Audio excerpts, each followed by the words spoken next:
It is the best story ever told. Christianity is the most popular explanation for why we're on this planet that humanity has ever devised.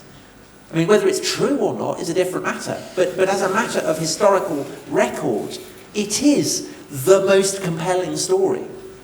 More people have found it thrilling and moving and exciting and believed in it than in any other comparable conglomeration of stories.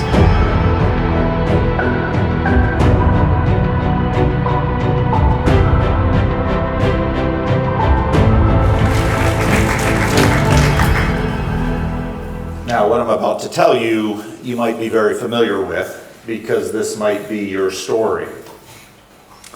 You're home alone, it's at night, you've done pretty well, you've done college or university, you've gotten a good job, perhaps in IT, you pay your rent, you might have a car, relationship with the family is on again, off again. But it's late at night and you're alone and you might be drinking and YouTube is running. And you might have found Jordan Peterson because about 4 years ago everybody could find Jordan Peterson on YouTube. And then a crazy pastor from Sacramento with facial hair that seems a little out of control comes up and starts talking. This is how some of you, maybe more of you than care to admit, have found me. And we found Jordan Peterson, and then, of course, there was a guy in, they'll probably watch this, so I have to be careful what I say, a guy in South Africa who was also alone, watching YouTube, had found me, and then he said, oh, there's another University of Toronto professor you should listen to, John Vervaeke. And he has Buddhism and cognitive science, a course like that with terrible audio. And you should talk to him. And I talked to him and he talked about the meaning crisis. Because even though you have a decent job, at least if you're in the States, maybe you have health insurance, and you can pay for your flat. And as compared to a lot of the other people around you, you might be doing better than average financially, and you can buy what you want. A story has been told to you that accumulating a variety of things, status, position, money, goods, would be sufficient to a happy life. A number of years ago, I visited a gator farm. I'm an American, and so we have things called gator farms. And there was a giant alligator named Goliath sitting in a warm pool of water. He was just sitting there. And so I asked his feeder, does he do anything? And he said, no. I just throw chicken at him, and that's enough. And he lives his life. And when you're sitting at home, late in the night, again, probably having drunk a little too much, watching whatever the YouTube algorithm is serving up to you, you know that you are not like Goliath. Dostoevsky, of course, explored this in Notes from the Underground, that he postulated, even if he had all the cakes and all the sex he could want, he might destroy it, and he didn't know why. I listened to half of Jonathan Peugeot talk to Michael Knowles. I'm a little worried about this whole Daily Wire thing, as some of you know. But Jonathan Peugeot was making the point to Michael Knowles that we are very strange creatures because we simply need to care about beauty and truth and goodness. And unlike Goliath sitting in a warm pool of water, having enough to eat, or having all of our creature comforts met, is insufficient because, as the author of Ecclesiastes notes, at least in the English translations, we have eternity in our hearts. And that sounds sort of nice, except if you think about it, eternity is a lot. and it's more than a human heart can hold. What happens when that eternity starts to ache, and you begin to imagine that you were made for more than that alligator in that warm pond in a gator farm in Florida. That perhaps there is a suchness and a moreness, to use some of these fancy Vervaeke words, there's a suchness and moreness in life that draws you into some place that is beyond your mere creature comforts. So I found Jordan Peterson like many of the rest of you, and I wondered, what is with this Canadian psychologist? Why does he want to talk about the Bible? He understood the strangeness of that, but as a pastor I thought, why is it that this man can charge $40 a pop and fill a theater in Toronto and ramble for 2+ hours, and many of the people in churches, I knew some very good preachers in Toronto, many of the people in churches begin to squirm after 20 or 30 minutes and, are a little cranky if the hour goes over an hour and 15. And I had to ask myself that question, because I also have that ache in my heart. And even though I'm a Christian minister, even though I'm the son of a Christian minister, even though I'm the grandson of a Christian minister, that ache is in my heart too. And even though I believe that Jesus is risen from the dead, and even though I believe that Jesus is the way, the truth, and the life, there is a moreness to it that draws me in deeper and further. And so when I saw Jordan Peterson on the internet, I thought, if I can do the Freddie and Paul show, I can probably talk about Jordan Peterson. And I decided to turn the camera on and just share with the world what I thought. And I thought maybe a few dozen people would be interested.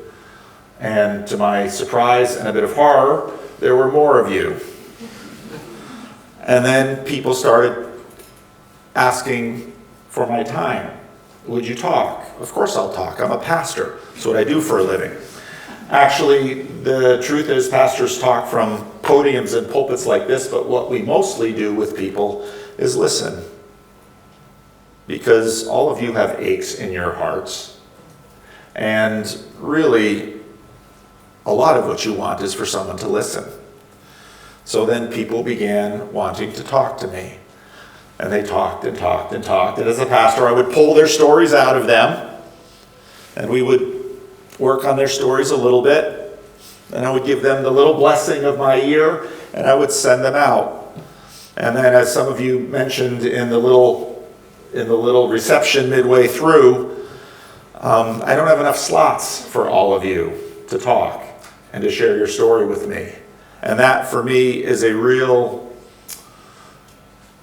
source of dissatisfaction. It's also, for me, an indication that we will have time later when we've been there 10,000 years, bright shining as the sun. There's no less days to sing God's praise and to hear your stories than when we first began.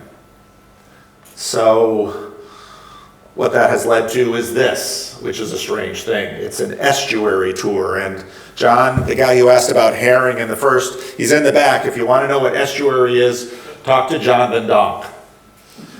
Because what I realized was that there's not enough of me to go around. And what I also realized is that although the world is filled with churches, as I heard many of your stories, you said, either I don't dare walk into a church, or I'm not exactly sure anybody will care about me in a church. And so I don't know what to do. And so what we've started are estuary groups where all we do is talk. There's not necessarily a gospel presentation. There's not necessarily a pitch or a come to Jesus moment. All there is a little group of people that are willing to sit in a circle and have a meaningful, respectful, civilized, not dominated by one person. We have a little protocol to make sure that doesn't happen. But a conversation where you can share your stories, where you can know and be known, and hopefully love and be loved. And as a Christian minister who went for years on a corner with people mostly asking me for a a little bit of food help, or maybe $20 to go buy maybe food, but would go for years or months without anybody wanting to sit down and actually talk about what most mattered to them. I thought that starting a group that would encourage people to imagine that a church might be a place where they could walk in and find a listening ear and a meaningful conversation, not something shoved down your throat, that might in fact be a helpful thing. As a pastor who wants to talk to people about what I believe, it's an extremely helpful thing. And so all of that has brought me here to the meaning crisis. And I am worried that Tom Holland's publicist will complain about how often I've used the cover of his book as a thumbnail in my sermons.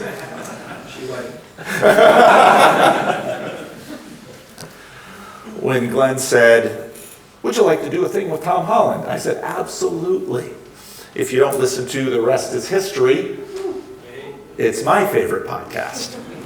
And it's not just because I'm a fan of history, and it's not just because they have interesting speakers. It's because, you know what's at the heart of that podcast? It's friendship. And it comes through every episode. Because when it gets right down to it, that ache of eternity in our hearts, friendship is often the next step towards, hopefully, something that goes even deeper. And when it comes to the meaning crisis, I think there is nothing more convincing for people to understand that they are not simply the accumulation of randomly collected atoms that have somehow found themselves into the kind of creature that has a bigger brain than Goliath the alligator in Florida and is therefore disturbed at not being amused or entertained. But that at the heart of us are beings that, in fact, have an appetite for eternity. And, well, all around us are similar beings who have a similar appetite. So why don't we go and look for it? So.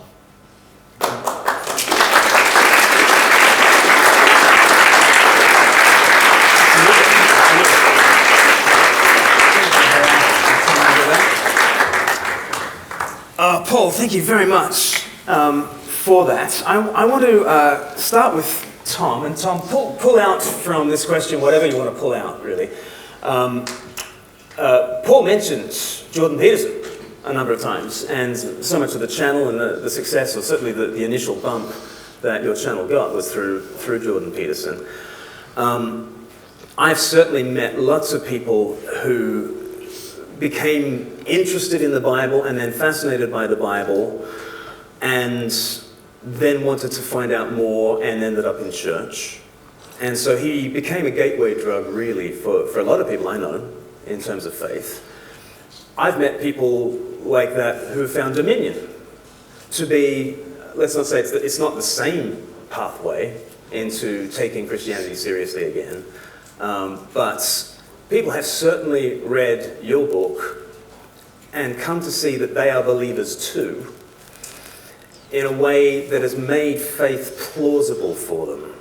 When they thought they were utterly faithless, and yet you point out, well, no, you believe in me too, and you believe in human rights, you believe in all these liberal values, you too are a believer, and it's become plausible for them to take steps of Christian faith. How do you feel representing that kind of figure? Am I on? Can you? Yeah. Well, so I wrote a book about 10 years ago on the origins of Islam, which ended up taking quite a skeptical perspective on the stories told by Muslims about Muhammad, about the Quran, about the early history of Islam. And I remember doing a book event, and there was a Muslim in the audience who said, why have you written this book? Why are you doing this to our beliefs? You would never do this to your own beliefs. Why are you doing it? And I felt the sting of that charge. But I had also begun to question my own beliefs, because I found the process of questioning Islam. Why did I think that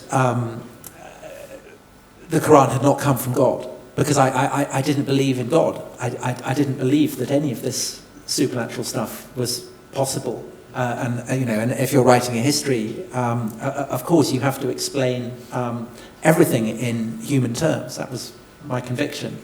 And so I wrote it thinking, I guess naively, that I was being neutral. But of course that question from the Muslim in the audience reminded me that I wasn't remotely being neutral, that my disbelief in the divine origins of the Quran was as much a belief as the Muslim belief that it did come from God. And the process of writing that book had already started to clarify for me all kinds of senses and suspicions that my humanism, my secularism, my liberalism actually were a kind of, they were a belief system. And so just as looking at Islam and not accepting that it came from God and therefore had to have come from somewhere else, and the question of where else might it have come from, involved asking some, from the Muslim point of view, some quite awkward questions about Jewish or Christian or Zoroastrian or whatever influences on what becomes Islam. So similarly, I was starting to question the origins of my beliefs and coming to recognize that they had not originated in the Enlightenment, because the Enlightenment was too similar to the Reformation. Just as, the Quran is too similar to Jewish and Christian and Zoroastrian writings. The line of descent, the process of evolution seemed too evident. And likewise, the Reformation emerges from centuries and centuries before that, and starting to recognize that even, that in a way, atheism is a kind of logical endpoint, I think, of Christianity. That Christianity has its roots, obviously, in the Old Testament.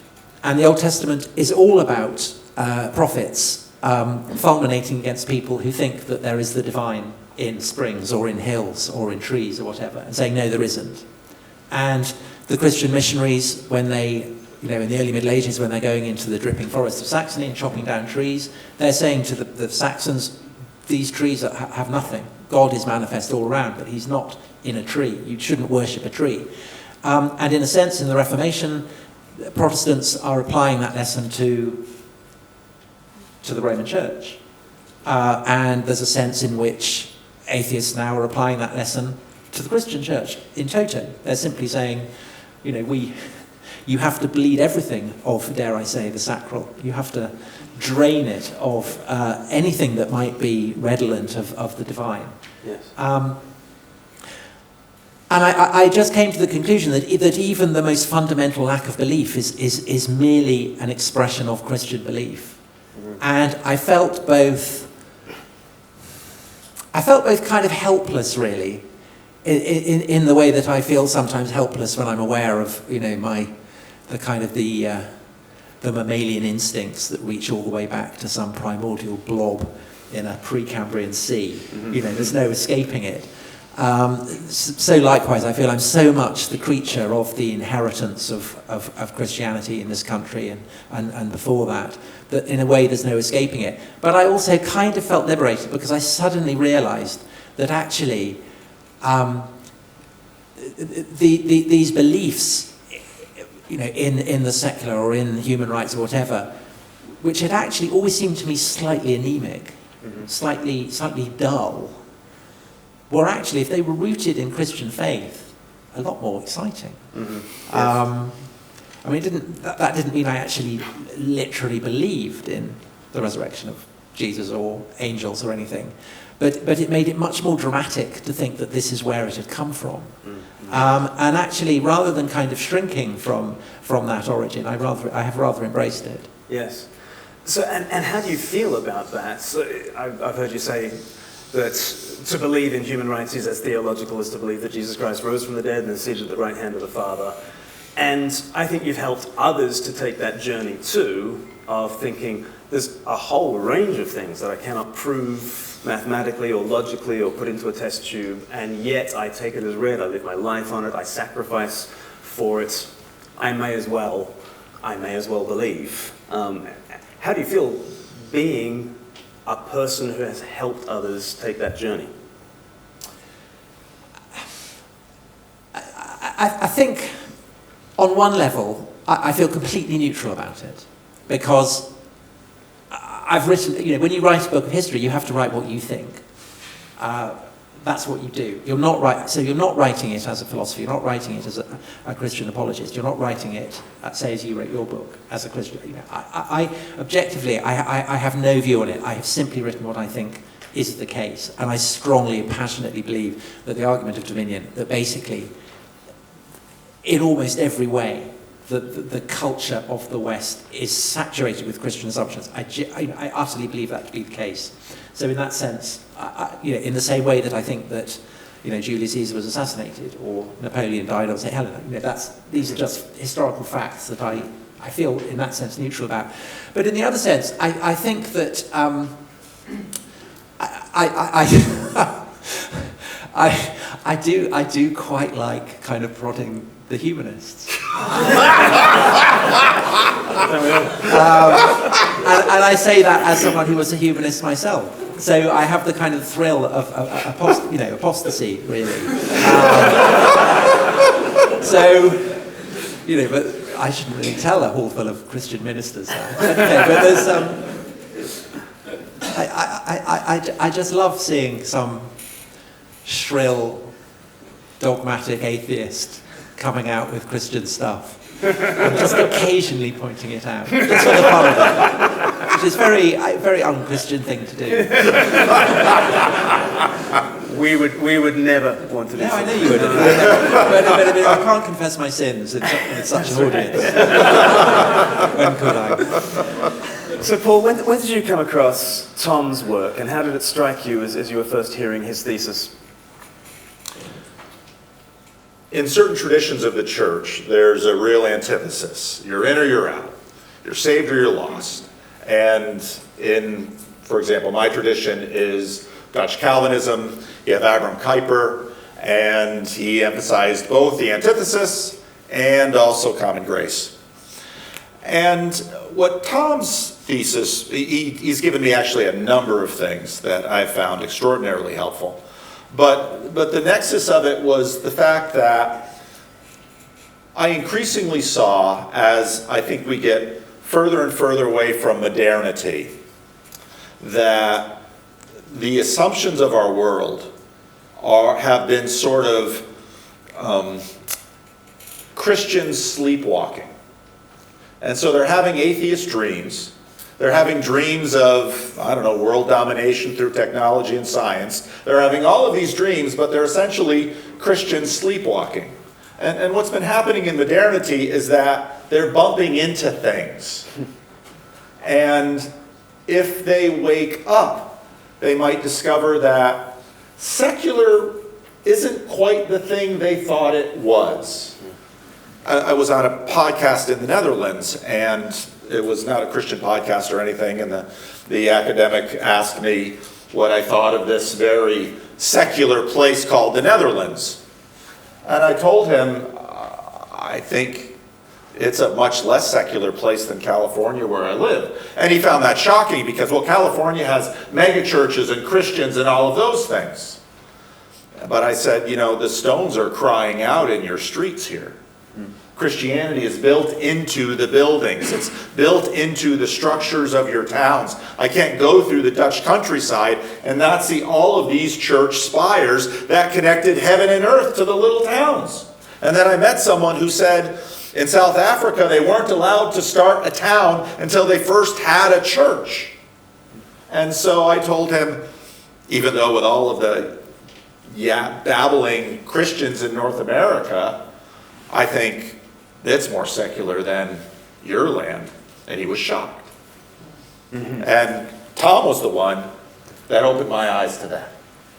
Yes. Yes, when you see that secular is one more gift of the Christian Revolution to the world, it's kind of eye-opening. Tom, you said that atheism might be a logical endpoint to Christianity. If that is so, then I guess mission in the middle of the meaning crisis might be working at odds. You know, if atheism is the end point of Christianity, then I guess we ought not to be reviving the Christian myths. We ought not to be retelling the old story. Or how do those things relate? Well, I think there is a real problem, which I've talked about before, which is that basically Christianity has won.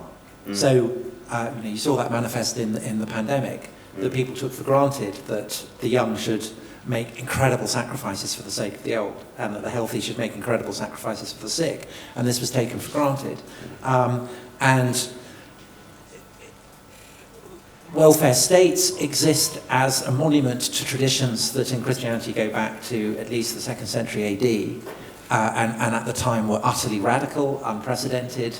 The very concept of a welfare state didn't exist. And essentially, so much that made the church distinctive has been nationalised. And I think that's a massive problem for churches everywhere. I mean, I think it was, and again, I said this during the pandemic, that I thought there was a huge missed opportunity for, say, the Church of England, who, by and large, the leading figures I thought in the church were content to play the role of kind of minor functionaries in the welfare state, to tell people to wear masks and wash their hands, which I'm sure was excellent advice and very valuable, but there were lots of other people to say that as well. What they were not doing was talking about the Book of Job or, all the kind of mad, weird stuff that basically, if you're a Christian minister, why aren't you talking about this stuff? Yes. Because that's the unique selling point. Yes. Talking about washing hands is not the unique selling point. Yes. Talking about plagues of boils, there you're speaking. Because what people wanted to know in the pandemic was why. What's going on, and it was a why that was more than just did it escape from a lab or did it come from a bat. It was more than that. It was kind of what is going on. How do we process this? How do we understand that?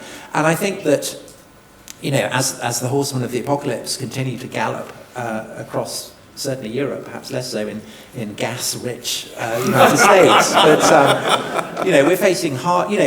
So one of the things is that we've returned to a world where winter is something to be dreaded. We've had that for 3 years now. So we had 2 years where we knew that the pandemic was going to be worse in the winter, and that feeling as autumn came, this is going to be grim. And now we've got people are going to be cold, people are going to be hungry, people may be dying from cold. We've got the threat of war on Europe's frontiers. It's going to probably get worse.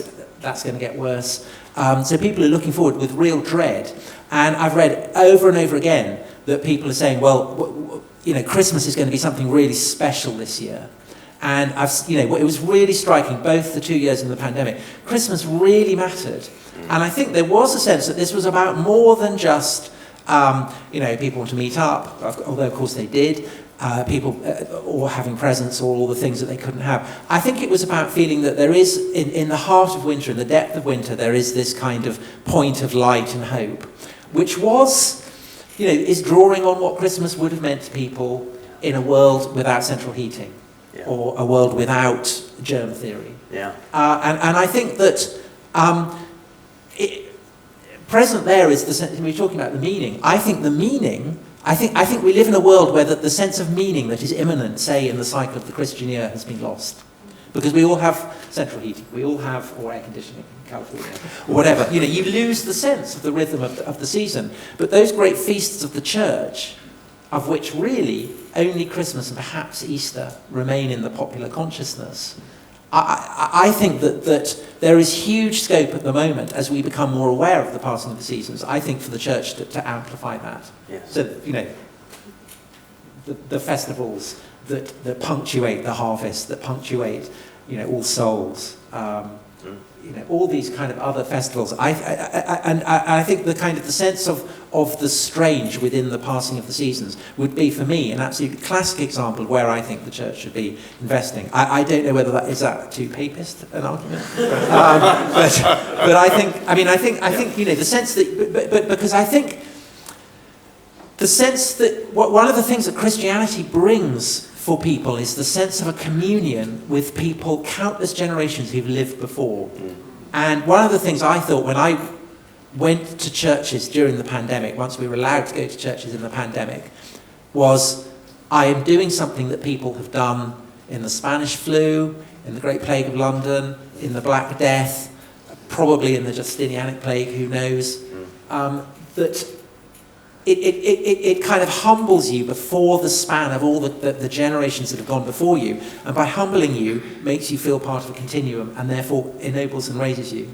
Yes. And again, I think that is something that I just think it's this huge accumulation of spiritual wealth that it seems to me the church is not currently using. Yes. That it's sitting in this incredible property, and it's kind of squatting in a slightly jerry-built bungalow that's been attached to it. Yes. And that may be slightly harsh, but but I think go out and explore that incredible, sprawling, massive, moving edifice that is the accumulated wisdom of the church. Yes, the illustration I always use is Christianity is this massive cathedral, but so much mission has been standing outside the cathedral in the sort of tourist information booth with a tiny little pamphlet, and we've done a thumbnail sketch explaining how the building works, and just throw them in the building. Writing Dominion, I had to kind of read various church fathers or preachers or whatever, or poets or whoever, period for period for period for period. And every time I wrote about it, I thought, wow, this is amazing. I could happily spend years researching this, but then I have to move on to another one. It was so brilliant to have that opportunity. And what, again and again, opened my eyes was the incredible wealth, beauty, sophistication, and ability to kind of open my eyes and make my heart sing in a way that I had not anticipated, and which I had simply never heard from anyone involved in the church when I had been going to churches. Wow, heartbreaking in so many ways. But it may also be a reflection on the inadequacy of my church attendance, which is, I think, much likelier. But I just think there is, there is so much wealth there. Yes. And you're noticing as well, Paul, that those who in a meaning crisis are fleeing back to something more substantial tend to be fleeing back to something that is liturgical, that is sacramental, that has the seasons and that kind of thing. Is that your experience? It's been interesting. I'm a Dutch Calvinist pastor, and all the things that I do on YouTube, people after people, come to me and say, Paul, I'm solidifying my relationships. I'm going to church, and I'm going to be Orthodox. And it's like, Orthodox? You know how difficult it can be to find an Orthodox church? And then once you find one, it's not the seeker-sensitive thing. You're going to maybe ask to be, a catechumen, and you're going to spend a year doing that. No communion for you yet. And at the end of it, I talked to Paul Kingsnorth yesterday, and he said, when I got baptized, it was in a river in the cold. And so then you're going to church, and you're standing up, and you might be listening to some Romanian or some Greek or some even Russian. And so why this church? And I remember Tom, an Unbelievable, talking about the pandemic. And I thought two things. I thought, number one, especially for men, they need to be challenged. And number two, it needs to be strange.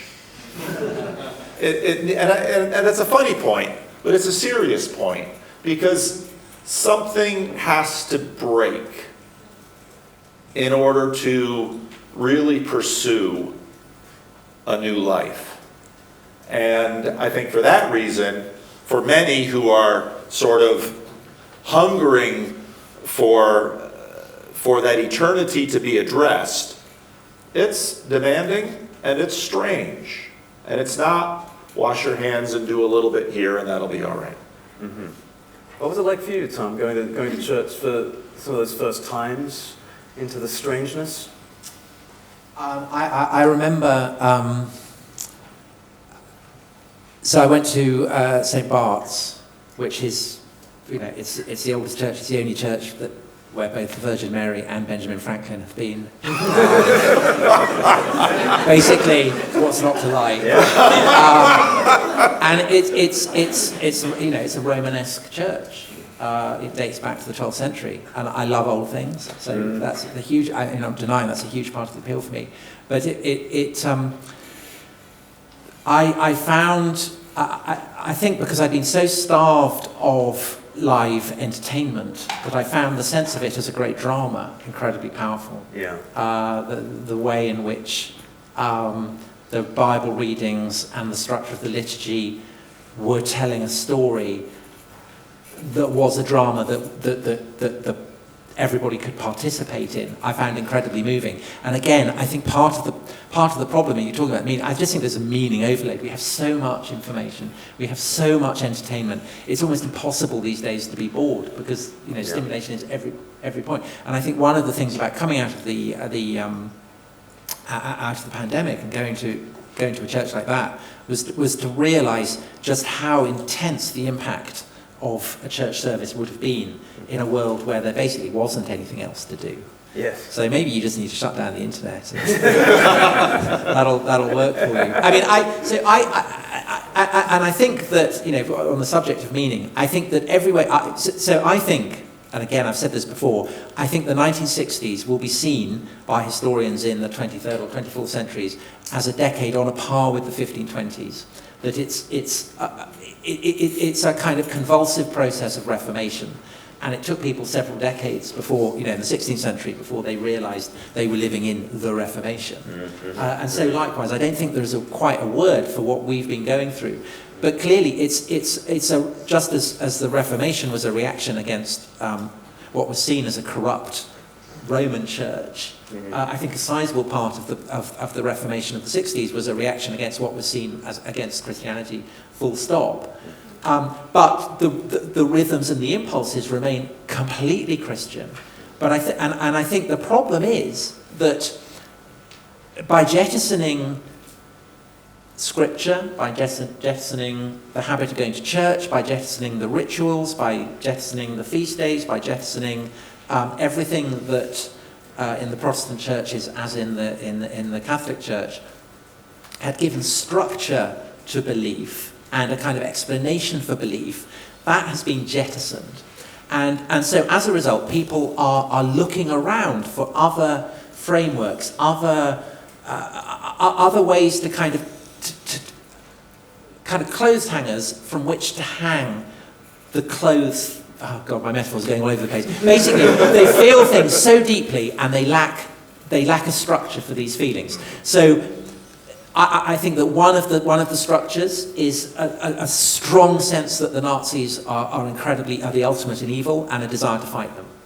And you can see that online. If you go and make any faintly controversial statement, you'll be accused of being a Nazi within 3 minutes. Everyone knows that. That's an expression of the desire to fight the devil, I think, in a way. Mm-hmm. And you can see it in the language that is used about the war in Ukraine. Putin is Hitler.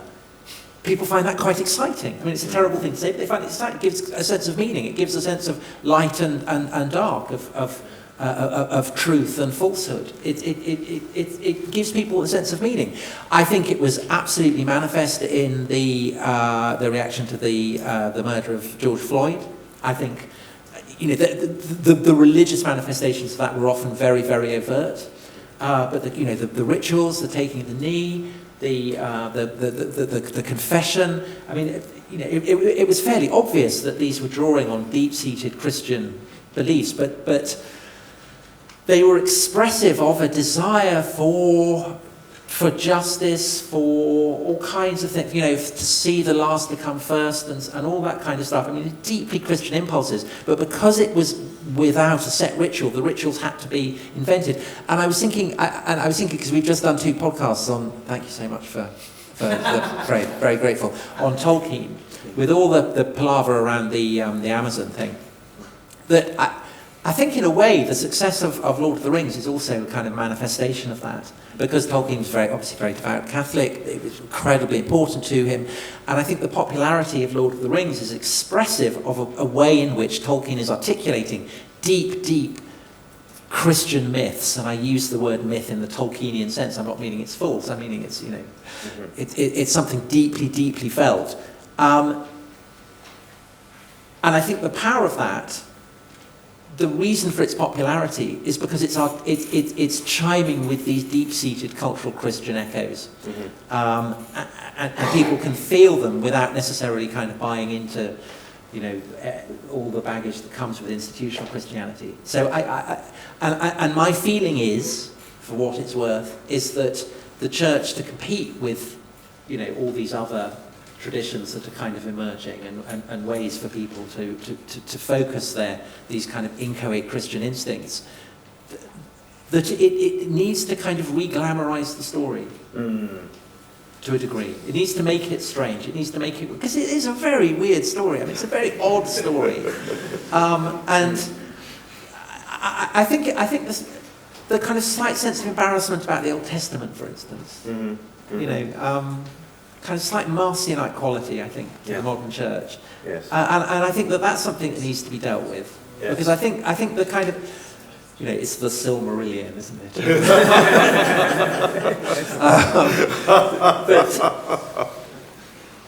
I think it's all or nothing. I think just pile into all the kind of... All or nothing. Re-glamorize the story. Okay, let me ask the same question to you both, and then we'll throw it open to the room. But maybe Tom can go first and then Paul. But the question is, if Christianity has won, and now we have a large welfare state. Now we have agreed that we should lock down to sacrifice the strong for the sake of the weak. Now that we have a great awakening, we don't need a great awakening, right? What would you say if atheism is the sort of logical endpoint of the reformatio that's been happening? Why go back? Surely this is just the logical endpoints. Well, it may be.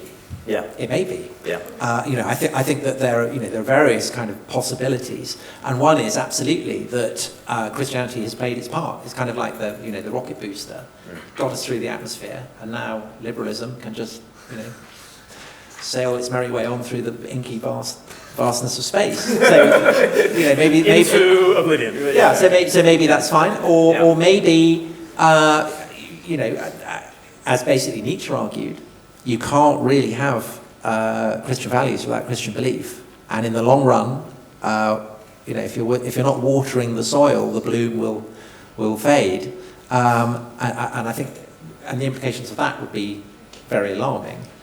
And we have seen what that might mean.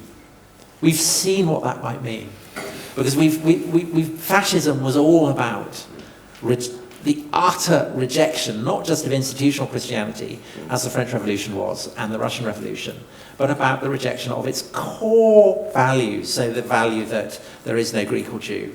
Of course, the Nazis completely thought there was differences between the Greek and Jew, and the rejection of the idea that the strong have a duty of care to the weak, and that there's value in weakness. The Nazis obviously completely rejected that, and I think the shock and the horror of that was so intense that we, as a society, are now kind of living off the capital of that. But it may be that will fade, and the kind of I think the kind of natural instinct of humans, which is to worship the strong, will come back in, and particularly if things start to go really wrong with the economy and with, go wronger than they already is.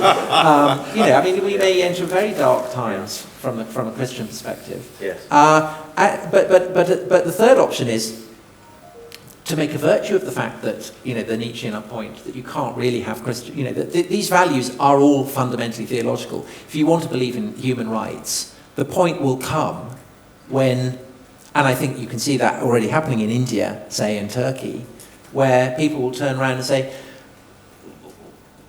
what about that, or the secular or anything like that? Yeah.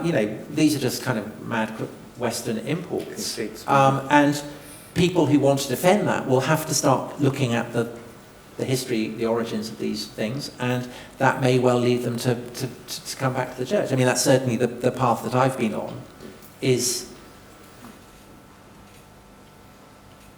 I recognizing that these beliefs that are important to me that the rocket fuel for these beliefs is not what I thought they were. Mm-hmm. And I want that rocket fuel, therefore, to be as strong as it possibly can be. Mm-hmm. And I maybe, there's always the risk of identifying your own feelings with the broad sweep of history. So I don't want to do that. But I think, but it may well be that what I'm going through is something that lots of people are going through because we're all experiencing the same kind of thing. So so maybe it won't, maybe it will, maybe Christianity will die, as John Lennon said. Maybe it will mutate into something, the worship of the strong, the validation of differences between, the abandonment of the idea that all human beings have an equal value. Or maybe the sense of strain that these values and beliefs are coming under will prompt a return to the source. Yeah. And a kind of recognition that actually the Christian story is the best version of all these other stories that are starting to emerge from it. Yeah, thank you, well said. Paul, how would you answer the same question?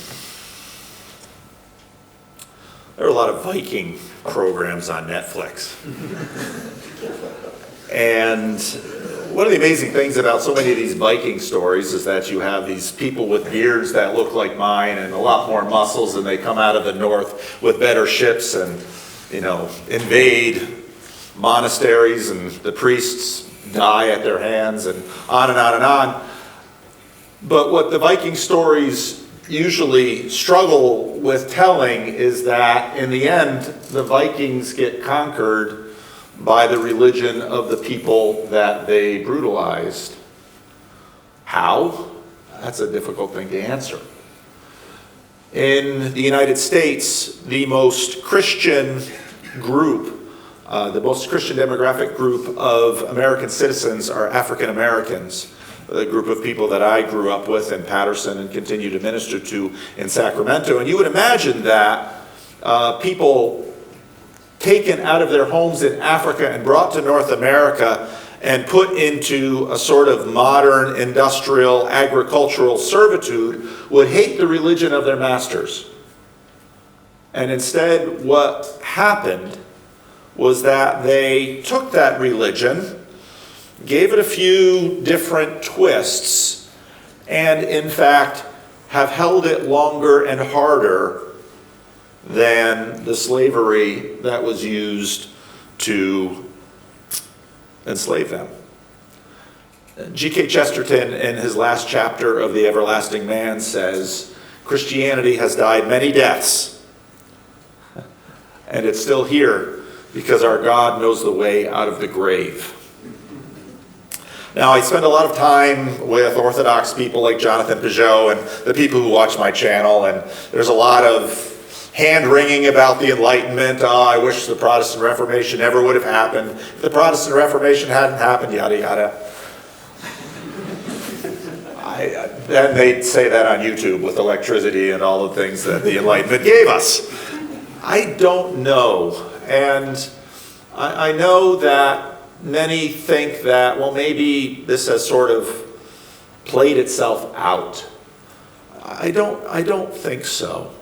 And I don't think so because there's a way in which, in a variety of things in history, once you see it and it happens, it can't be unseen. So a young woman who was watching my channel, she was in the army, she had a divorce, she had a child, she had a new marriage, went into Orthodoxy, and going into Orthodoxy, she had to submit, she learned submission, and then the Orthodox priest said, we're going to wear masks in church. And she didn't like that. So she decided she wasn't going to go to church, so she sat down on her front lawn and she opened up her Orthodox study Bible and realized, I'm still a Protestant. In all the work that I'm doing, I believe that the harvest teaches the harvesters to gather it. And I really don't know, and I know I get criticism from some of my colleagues on this, I really don't know the new shape of Christianity. I think it's telling that a lot of people are looking at orthodoxy, something that won't change. And there are a lot of reasons for that. But yet, they've all passed through the Enlightenment and modernity and And I tend to think that what we will see will be again something we've seen again and again in history, where the church seemingly falls apart and many of its riches are lost or forgotten, only to have something new, usually struggling, sometimes kind of heretical, usually a little misshapen and lost, but eventually things emerge out of that. And I think we will continue to see it. And all of my work is involved in, for the most part, when I come to an event like this, what I most want to do is listen. Because I do believe that God is at work. And He is using surprising people in surprising ways to continue the story. And the most remarkable thing about Christianity is, I think if you dropped St. Augustine into a deeply reformed North American church that loves to parade his name, it would probably find it unintelligible. And they might find Augustine unintelligible. Yet somehow through this story we have imagined that there is a thread that somehow connects those Hebrew prophets complaining about gods of stock and stone, and Jesus who says in the Gospel of Mark, it's not what you put into your mouth that makes you unclean, it's what's in your heart. And these continual tensions that Tom writes about incredibly beautifully in his book Dominion, available at many shops. I guess that's where you buy it here. But those tensions continue to work their way through. And I believe I agree with him 100% about his regard for the importance of the 60s, and I think we will continue to work our way through, and the church will once again fall, be refined, restored, and that process will continue. Mm-hmm. There is a case to be made against the sexual revolution, as Louise Perry would say, and her book is available next door as well. A fascinating read. So I said I was going to throw it open to the floor. Do we have someone to run around with questions? Hands in the air. We've got a mic there and a mic there. Who's got a question? Rory, I see you first. For those playing Rest is History bingo, we've had Sacral. And for those playing Paul Vanderklay bingo, we've had Paterson, New Jersey. So, yeah. Thank you. This one is fascinating. Thank you for the discussion this evening. It's been quite good. This one's for Tom. You've bemoaned a lot about the church being very much silent or giving some hand-washing advice during the pandemic. What charge would you have to this winter for the church leaders that isn't just put on an extra little jumper on, or maybe install a little bit more insulation?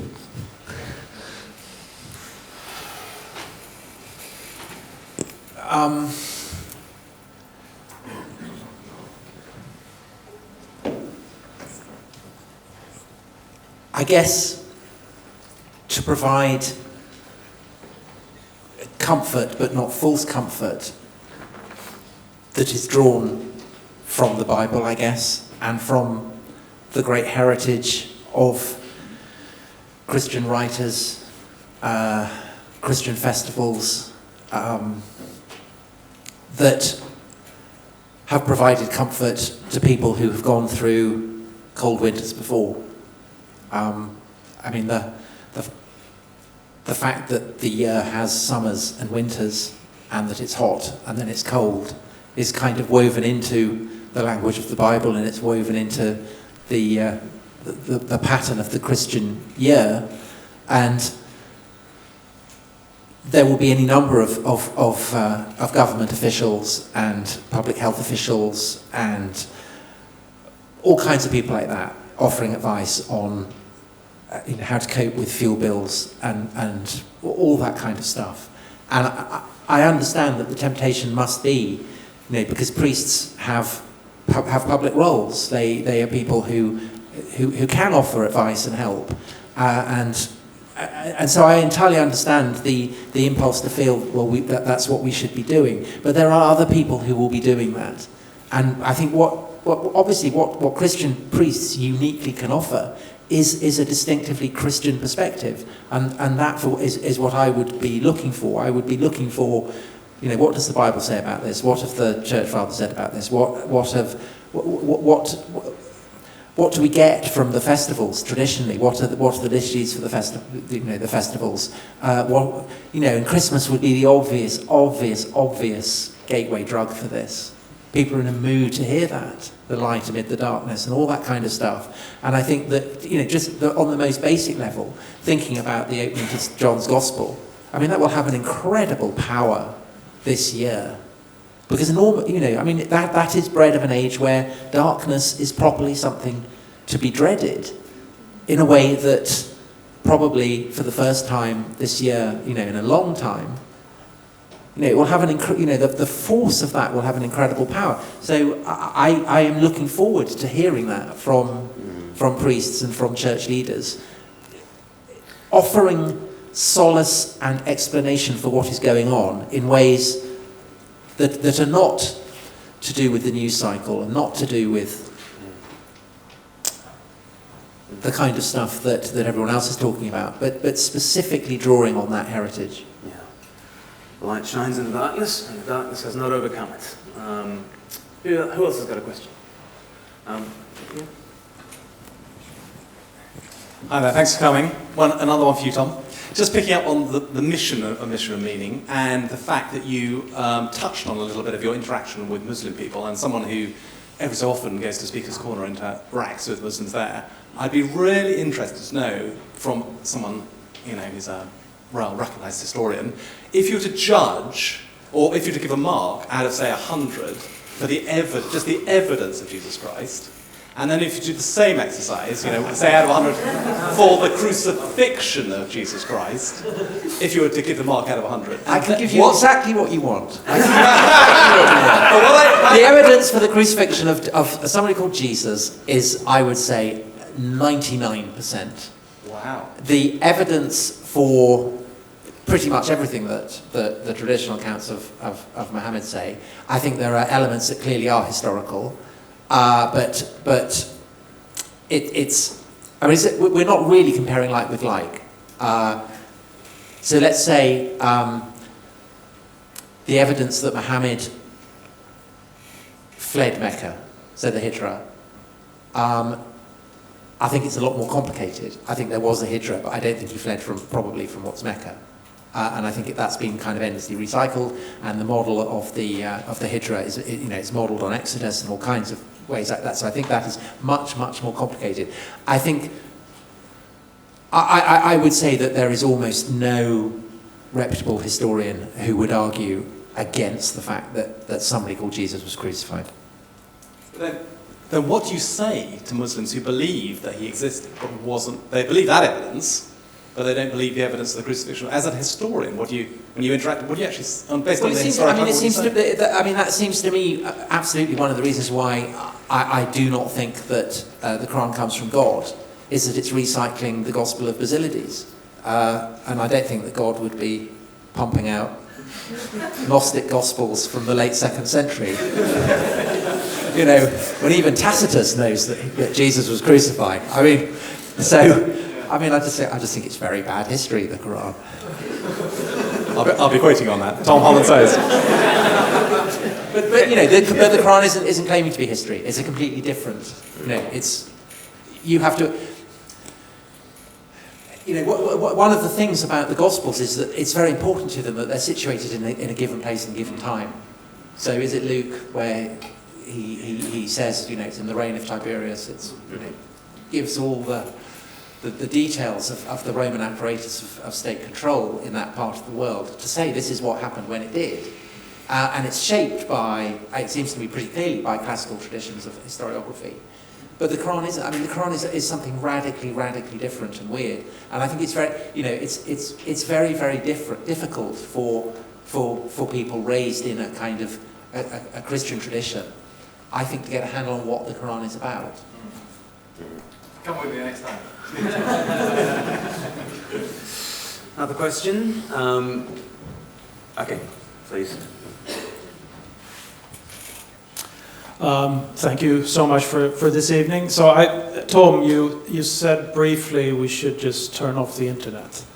And so I want to sort of As one rather in the way that a cardinal said, stop the printing press. Well, I'm one of the IT workers that Paul was talking about earlier. So I want to keep talking about this a little bit. No, but I want to ask you, in the light of, like the future of belief and the future of meaning, and how we get out of the meaning crisis, and how that relates to the attention, because I think that's what you were talking about really, is my question is not more concrete than that, so I don't know if you can take it from there, but do you understand roughly what I understand entirely what you mean, that we there's things are too much, there's too much fun. There's too much on Netflix, or, we are never bored. You never hear the still, quite still voice of contemplation or anything. There is no space for that. And there was briefly in the pandemic, I think, and coming out of the pandemic, suddenly, with all the theatres shut, the cinemas shut, music venues shut, you could go to church, you could hear music, you pay attention to the inherent drama within the liturgy, and it just seemed intensely exciting. But the question of how a church can make that seem as exciting as, the return of Game of Thrones, I'm not pretending there's an easy answer to that one. Well, just to spin on this a little bit more, you did talk about unashamedly talking about the old stories and not being ashamed of the Old Testament, and I'm getting back to what you said, Paul, about Jordan Peterson. That's exactly what he did, right? And that got quite a bit of attention. Anyway, that's just a reflection. So what I think is that one of the reasons why I compare the 60s to the 1520s is that Protestantism in England, let's say in the Netherlands, became very rapidly hegemonic, and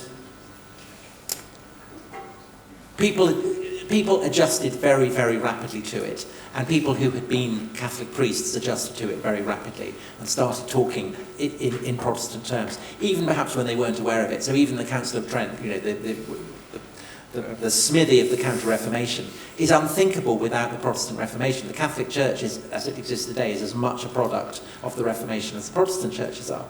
And I think the risk for the Christian churches in the post-60s Western order is that they just they blur in and become part of the kind of hegemonic ideology, which is liberal, secular, skeptical, progressive, and it's the thought for the day curse. You never hear anything on thought for the day that. There's nothing particularly, ever anything distinctive about anything that anybody says on Thought for the Day. It's always coming from the same kind of, you know exactly what everybody who goes on Thought for the Day thinks about pretty much every single issue. And it doesn't matter whether they're Catholic, Anglican, Methodist, Muslim, Buddhist. You know that they're all going to be basically articulating the same liberal nostra, because that is the hegemonic doctrine. Everybody thinks that. And I think that Thought for the Day to Paul. Just briefly, you might need to say what Thought for the Day. Okay, so Thought for the Day. Thought for the Day is the God slot on the Radio 4 News that is, I think, part of the charter that you have to have someone come on and talk about God for 5 minutes just before the 8 o'clock news. And the BBC producers hate this so much that they find people who will say nothing distinctive at all. And I think along with the religious studies GCSE, which is what you study up until 15 or 16, it's the single fastest motor for de-Christianisation in this country. Thank you for that clarification. Thank you. So I think the danger for Christian leaders in this country is that they think the way to be popular and the way to get a hearing is to sound like everybody else. But it isn't, because why would anyone pay any attention to a bishop who is saying exactly what everybody else is saying? But if a bishop is coming out and banging on about, I don't know, crossing the Red Sea or angels or something, then that's really interesting. And to go back to the Tolkien thing, and the huge excitement around this new TV series. People love all that stuff, elves and darkness and orcs and things, and it's all drawing on it's deeply Christian. If people are into kind of the ersatz version, I think people would be very into the original version as well. It is the best story ever told.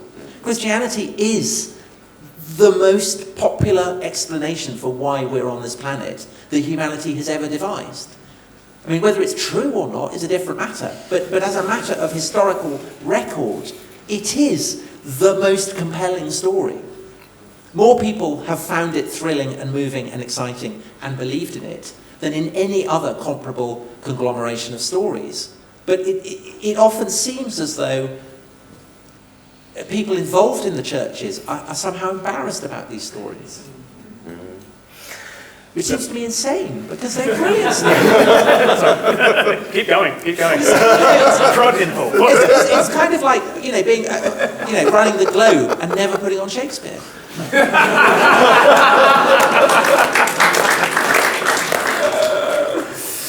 Thank you so much. 2 more questions. Can we go here and then here? So John, could you, purple shirt in the middle. It might just be the light. It might be the effulgence of John Lunger's glory. There we go. Thanks. Next. I guess this one's for Paul and Tom equally, and it's sort of about that whole weirdness thing, and about that whole, tell them the real story thing. Should the church, and I guess to clarify, I'm one of these weird post-Peterson sort of Christians, where it's like I've gone along the journey, and explaining that journey to anyone normal is completely pointless, because they haven't watched 1,000 hours of Paul Vanderklay. And I might have, but they won't, no matter how many links I send them.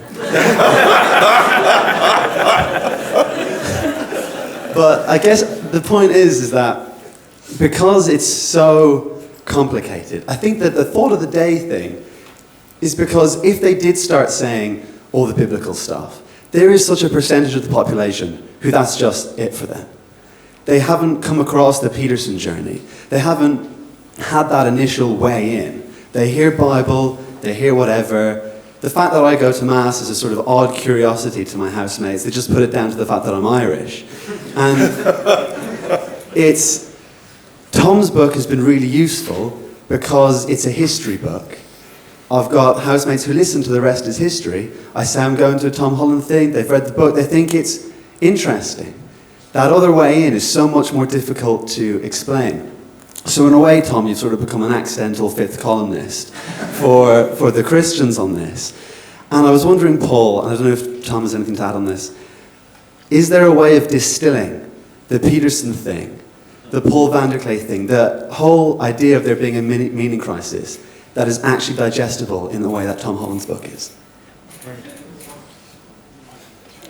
So my travel companion, John Van Donk, is a very interesting critter. He used to be a minister. He'll tell you the story. American evangelicals have, for a very long time, probably learned from you all, but I won't blame you, tried to sort of distill and package and put in pill form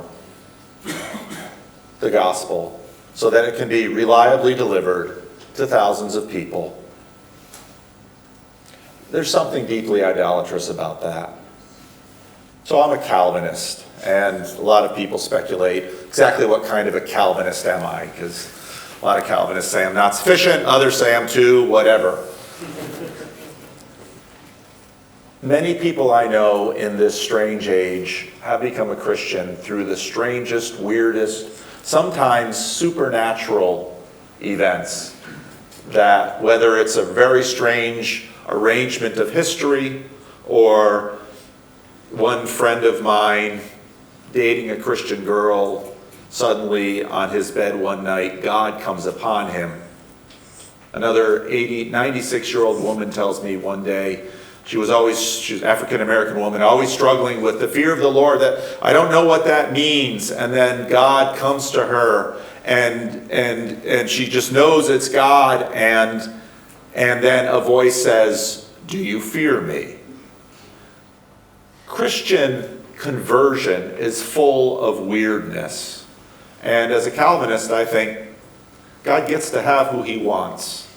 And I'd warn Jordan Peterson that it's a very dangerous thing to really try to avoid him, because this God who would send Israel back for 40 years in the wilderness can go to some pretty alarming lengths to get what he wants. So I think you should do what you can to be to be Jesus' witness, as the first chapter of Acts says, and let God deal with your friends. Thank you. Thank you. And last question. Perfect. Be interested on the impact of globalization and everything that's sort of been spoken about. I realise we've got 3 different parts of the world kind of represented on the stage tonight. Maybe what sort of opportunities or difficulties in the crisis of meaning that particularly opens? And I guess maybe a slightly jokey, flippant way of putting it, is the crisis of meaning a crisis of too many people being able to speak English? And what is the effect on that, on sort of the ways that we talk about these things? Too many people speaking English. So are you saying it's an anglo-sphere kind of an issue? Right. Should we just blame all the Americans for the problem in the crisis of meaning? I mean, I do think America's gone mad. And what do you really think, Tom? I think that America is going through one of its periodic religious revivals at the moment.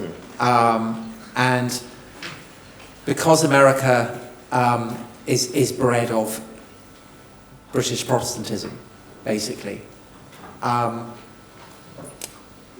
we are obviously very susceptible to it. And I would include everybody in the anglo-sphere, Catholic, all the Orthodox guys who seem to be converting. I mean, everybody. I think in that sense we're all basically Protestant, and we're so shaped by this kind of Anglo-American Protestantism that of the 18th and 19th and 20th centuries, and the last kind of great American religious revival was the 50s and 60s with the civil rights movement and counterculture and all that kind of stuff. And I think we're going through another kind of massive spasm of it at the moment. And I do think that anyone who speaks English, particularly who, as a native speaker, is very susceptible to it. Although it's interesting that it's kind of the Danes and the Dutch, I think, who speak English probably better than we do, who also seem very susceptible to it. But it's expressing itself in. I agree. I mean, I think it's. So I found when Dominion is translated, and I go to to France or to the Netherlands or to Spain or whatever, the reaction to it is always different, because Christianity is something universal for those countries who've been shaped by the Christian tradition, but it's also very specific. On the most basic level, are you Catholic or Protestant? I mean, on that most basic level. And I would guess that if I went, say, to Africa to talk about it, my experience of what they would say would be fundamentally different.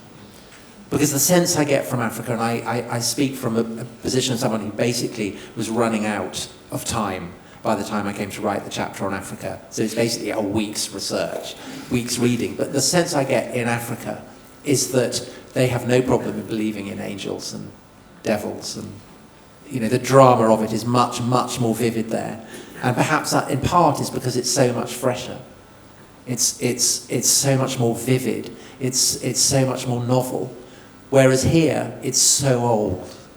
And perhaps everything that I've been talking about, that sense of the great tradition, perhaps that's something oppressive as well as something to be drawn on. And perhaps what you see in Africa now is what Europe was like in the early Middle Ages, with the kind of, what you were talking about with the Vikings, the kind of the sense of excitement of discovery that is so manifest in Christian history in the early Middle Ages. I'm slaloming off here in all kinds of directions. I'm not answering your question at all. I will stand down. But yes, basically it's America's fault. Yes. Is America going mad? Is it America's fault? We've always been crazy.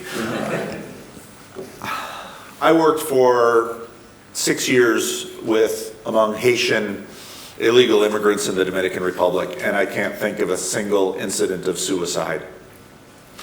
I was in Northern Ireland for 2 days, and I sat next to a woman who was leaving the event we had to go to a funeral for a friend of hers whose son took his life.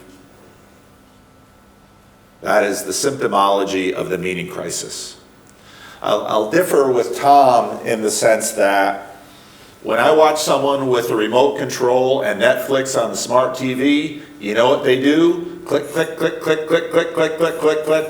Why is it that when I grew up, I was outside of New York City, we had like 8 channels to watch. There's 8? It was the wealth. This is America, the promised land. I'm old too, remember. There's near limitless sources of diversion.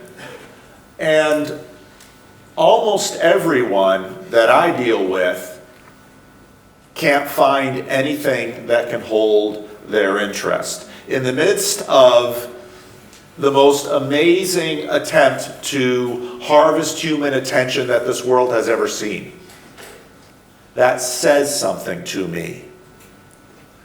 That people have an understanding that there is meaning beneath all of these stories. That the stories are, in a sense, getting in the way of. And part of what happened with the Jordan Peterson thing in 2017 and 2018 that I figured out by the end of 2018 was many of the people coming to me had what I call nihilism-induced depression. And it was a strange thing that watching videos of this man rambling about the book of Genesis could relieve their nihilism-induced depression. But then what I also learned was that medication had a short-term effect and they needed to follow it up with stronger medicine. And that was the strangeness of this story that is beneath all of these other stories that we keep clicking through on Netflix. And so I don't think it has much to do with the English language. I think it has a lot to do with our power and our affluence. Well, yeah, that'll change soon. So.